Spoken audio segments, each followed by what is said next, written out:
বন্ধুরা, আমি আর আমার বড় ভাইয়া আমরা যখন ছোট ছিলাম তখন প্রতিদিন মা বাবার সঙ্গে ঘুমাতাম। সেই সময়টা ছিল ভীষণ মধুর, হাসি আনন্দে ভরা। কিন্তু বড় হবার পর ধীরে ধীরে আলাদা ঘুমানো শুরু করি। তবুও মাঝে মাঝে আমি এখনও মা বাবার সঙ্গে ঘুমাতে যাই, পুরনো দিনের মতো ভালো লাগার জন্য। একদিন আমার বড় ভাই হঠাৎ জেদ ধরল, আজ আমরা চারজন আগের মতো একসঙ্গে ঘুমাবো। মা বাবাও রাজি হলেন। রাতে সবাই একসঙ্গে বিছানায় শুয়ে পড়লাম। কিন্তু তারপর যা ঘটল সেই সম্পূর্ণ ঘটনাটি আপনাদের এই ভিডিওটির মাধ্যমে জানাবো। তাই ভিডিওটি না টেনে সম্পূর্ণ দেখবেন। আশা করি শেষ পর্যন্ত দেখলে আপনারা পুরো ঘটনাটি বুঝতে পারবেন। বন্ধুরা, আমার নাম শ্রাবণী। আমি ইন্টারমিডিয়েটের ছাত্রী, বয়স ২১ বছর। আর আমার বড় ভাইয়ের নাম সোহাগ, তার বয়স ২৭। সে এখনও পড়াশোনা করছে। রাতের বেলা আমরা সবাই খাওয়া শেষ করলাম।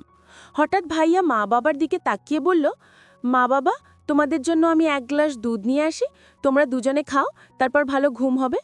আমি চমকে ভাবলাম, হঠাৎ ভাইয়া এভাবে মা বাবার খেয়াল রাখছে। আগে কখনো তাকে এভাবে দুধ দিতে দেখিনি। মা বাবাও হাসতে হাসতে বললেন, ঠিক আছে, তাহলে তুমি দুধ নিয়ে এসো, আমরা দুজন খেয়ে তারপর ঘুমাবো। তারপর ভাইয়া দুধ আনতে গেল। আমি মা বাবার সঙ্গে গল্প করছিলাম।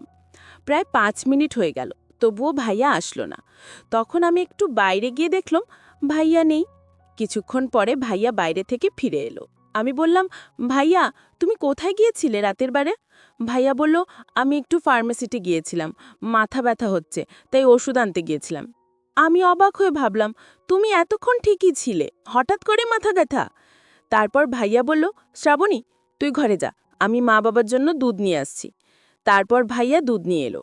মা বাবা দুধ খেতে শুরু করলেন, আর দুধ খাবার সঙ্গে সঙ্গে তারা ধীরে ধীরে শান্ত হয়ে ঘুমিয়ে পড়লেন। আমি অবাক হয়ে দেখলাম কিভাবে এত দ্রুত তারা আরামদায়ক ঘুমে চলে গেল।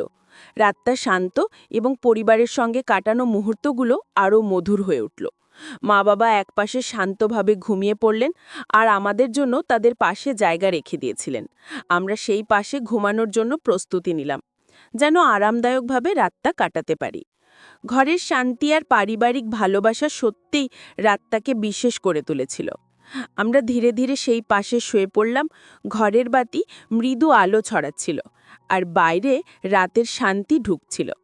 ঠিক সেই সময় মনে হলো কিছু একটা এমন ঘটেছে যা আমরা আগে কখনো লক্ষ্য করিনি।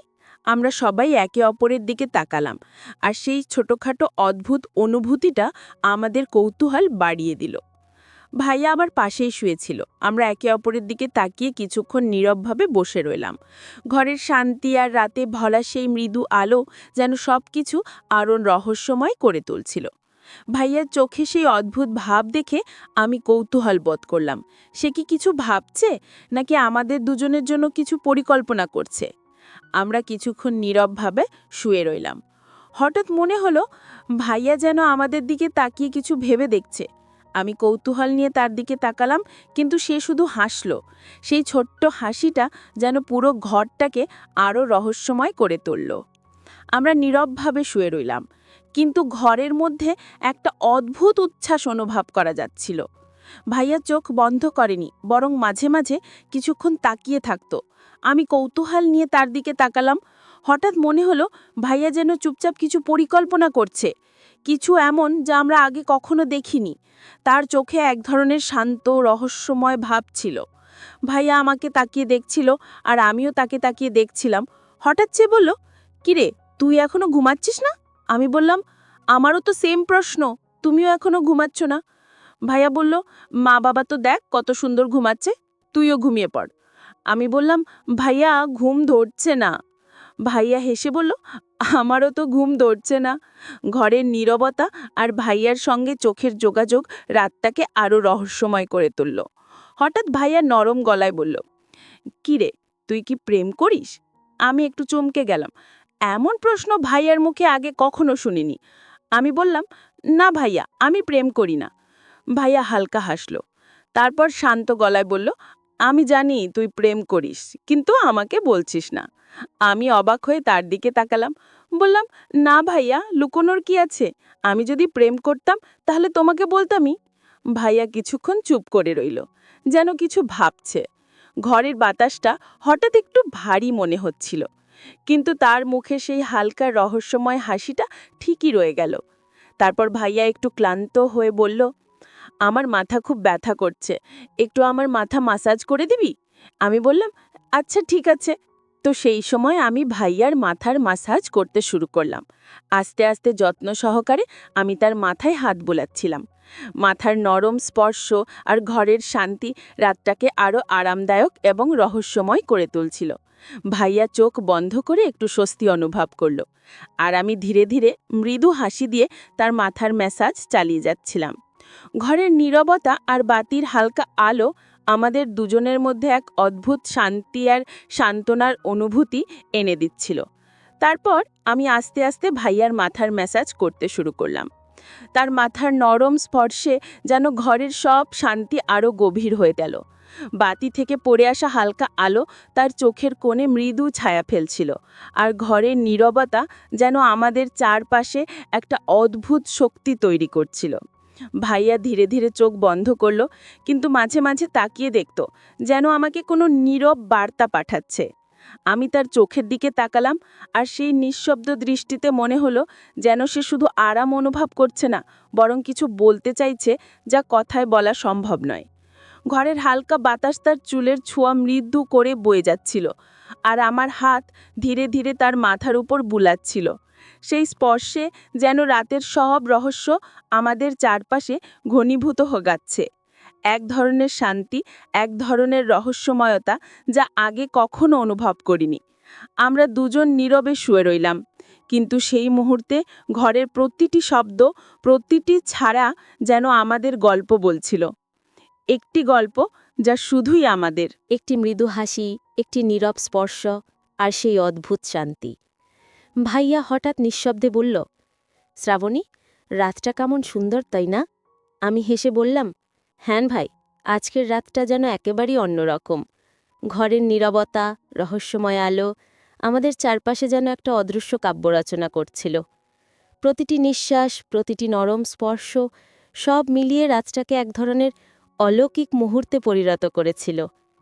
আমি ভাইয়ার মাথার উপর হাত রেখে ধীরে ধীরে তাকিয়ে রইলাম। হঠাৎ মনে হল ঘরের নিঃশব্দতা আমাদের চারপাশে কোনো অদৃশ্য সুর বুনছে। ভাইয়া হালকা হেসে বলল, শ্রাবণী, কখনো কি লক্ষ্য করেছ এ ঘরটা রাতে অন্যরকম লাগে? আমি চুপ করে তার দিকে তাকালাম। সত্যি, ঘরের আলো, বাতাসের হালকা ঝাপটা, মা বাবার শান্ত ঘুম সব মিলিয়ে এমন এক রহস্যময় অনুভূতি সৃষ্টি করেছে যা দিনের আলোতে কখনো অনুভব করা যায় না। ভাইয়া আমার দিকে একটু নিকট হয়ে বলল, শ্রাবণী, এই শান্তি, এই মুহূর্ত মনে রাখবি। জীবনে এমন রাত খুব কম আসে। আমি ধীরে ধীরে হেসে বললাম, হ্যাঁ ভাই, আজকের রাতটা যেন এক স্বপ্নের মতো। তারপর আমরা দুজন নীরবভাবে শুয়ে রইলাম। ঘরের বাতি থেকে পড়ে আসা মৃদু আলো তার চোখে খেলছিল, আর প্রতিটি নিঃশ্বাস যেন রাতটাকে আরও গভীর করে দিচ্ছিল। রাতটা এক অদ্ভুত রহস্যময় মুহূর্তে রূপান্তরিত হয়েছে, যা শুধুই আমাদের দুজনের জন্য। ভাইয়া হঠাৎ হালকা কণ্ঠে বলল, শ্রাবণী, জীবনে অনেক সময় আসে যখন কথা না বলে শুধুমাত্র অনুভব করাটাই যথেষ্ট। আমি শুধু তার দিকে তাকিয়ে রইলাম। ঘরের নিঃশব্দ মুহূর্ত, সেই নীরব চোখের যোগাযোগ সব মিলিয়ে রাতটাকে এক গভীর রহস্যময় অভিজ্ঞতায় পরিণত করেছিল। ভাইয়ের মাথা মাসাজ করতে করতে সে কিছুক্ষণ পর ঘুমিয়ে পড়ার ভান করল। আমি ভেবেছিলাম এবার সে নিশ্চয়ই ঘুমিয়ে গেছে। আমিও নিজেও ঘুমানোর জন্য প্রস্তুতি নিলাম, চোখ বন্ধ করতে লাগলাম, কিন্তু হঠাৎ লক্ষ্য করলাম ভাইয়া বিছানার ওপর নড়াচড়া করছে। সেই মুহূর্তে সব ভান ভেঙে গেল। আমি বুঝতে পারলাম এবার সত্যিই যে ভাইয়ার ঘুম আসেনি সেটা আর কোনো ভান নাই। ঘরের নীরবতা যেন আরও গভীর হয়ে উঠল। বাতির মৃদু আলো ছড়িয়ে পড়ছিল, আর ভাইয়ার অল্প অস্থির নড়াচড়া রাতের রহস্যময়তা আরও বাড়িয়ে দিল।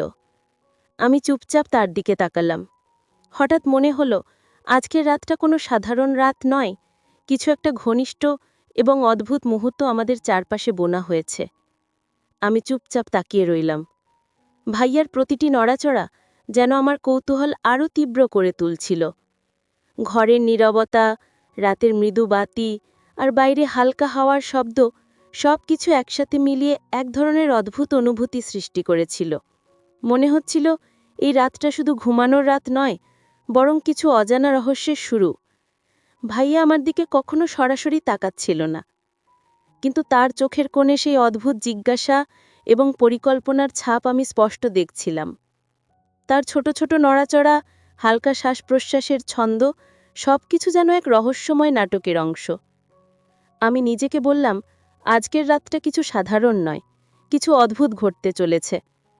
আমি চেষ্টা করলাম চোখ বন্ধ করতে, ঘুমের ভান ধরতে, কিন্তু আমার মনে এক অদ্ভুত উত্তেজনা কাজ করতে লাগল। মনে হচ্ছিল ভাইয়ার নড়াচড়ার প্রতিটি মুহূর্ত তার কোনো পরিকল্পনার আভাস দিচ্ছে, কিছু এমন যা আমি আগে কখনো দেখিনি। আমার কৌতূহল এক ধারা বয়ে চলল, যেন আমি তার চোখের মধ্যে খুঁজে পেতে চাইছিলাম সেই রহস্যের চাবি। ভাইয়া হঠাৎ হালকা হাসল, কিন্তু তার হাসি কোনো সাধারণ হাসি নয়। সেটি ছিল এক ধরনের নীরব সংকেত, যা বলে, আমি জানি তুমি ভাবছ, কিন্তু সত্যি কি তুমি সব বুঝতে পারছ? আমি নিঃশব্দে তার দিকে তাকালাম এবং অনুভব করলাম ঘরের শান্তি, রাতের নীরবতা আর দুজনের মধ্যে সেই অদ্ভুত যোগাযোগ এক অজানা রোমাঞ্চ তৈরি করেছে। প্রতিটি মুহূর্ত যেন দম বন্ধ করে দিচ্ছিল। আমি নিজেকে নিয়ন্ত্রণ করতে পারছিলাম না। মনে হচ্ছিল রাতের আলো, ঘরের শান্তি, ভাইয়ার চোখ সবই মিলিয়ে আমাকে এক রহস্যময় জগতে টেনে নিচ্ছে। হঠাৎ মনে হলো এই রাতের শেষ মুহূর্তে কিছু এমন ঘটবে যা আমার মন থেকে কখনো যাবে না। আমি চুপচাপ চোখ বন্ধ করার চেষ্টা করছিলাম, কিন্তু মনে হচ্ছিল ভাইয়া যেন কিছু বলার অপেক্ষায় আছে। হঠাৎ সে হালকা গলায় বলল, শ্রাবণী, রাতটা সত্যিই শান্ত, তাই না? আমি হেসে বললাম, হ্যাঁ ভাই, আজকের রাতটা একেবারেই অন্যরকম। ভাইয়া ধীরে ধীরে শ্বাস নিল, আর তার চোখে সেই মৃদু আনন্দের ছাপ ছিল। আমি বুঝতে পারছিলাম আজকের রাতটা শুধু ঘুমের রাত নয়, বরং এক ধরনের নীরব সম্পর্কের মুহূর্ত, যা কথায় বলা সম্ভব নয়। তারপর ভাইয়া হঠাৎ হালকা কণ্ঠে বলল, শ্রাবণী, জীবনে অনেক সময় আসে যখন শুধু অনুভব করাটাই যথেষ্ট। আমি চুপ করে তার দিকে তাকালাম। ঘরের নীরবতা, বাতির হালকা আলো আর বাইরের হাওয়ার ঝাপটা সব মিলিয়ে যেন রাতটাকে আরও গভীর এবং রহস্যময় করে তুলছিল। আমি ধীরে ধীরে তার পাশে মাথা হেলালাম, আর সে হালকা হাসল। সেই হাসিটা কোনো শব্দ নয়, বরং এক ধরনের শান্তি এবং আত্মবিশ্বাসের বার্তা দিচ্ছিল। আমরা দুজন নীরবে শুয়ে রইলাম, আর সেই অদ্ভুত শান্তি রাতের প্রতিটি মুহূর্তকে বিশেষ করে তুলল। আমি চুপচাপ শুয়ে রইলাম, চোখ দিয়ে তার প্রতিটি নড়াচড়া লক্ষ্য করছি। মনে হলো ভাইয়া নিশ্চয়ই ভেবেছে আমি ঘুমিয়ে গেছি, কিন্তু আমি চোখ বন্ধ করিনি। অন্ধকারে তার ধীর পায়ের শব্দ, ধীর শ্বাস সবই স্পষ্ট বোঝা যাচ্ছিল। ধীরে ধীরে সে বিছানা থেকে উঠে দাঁড়ালো।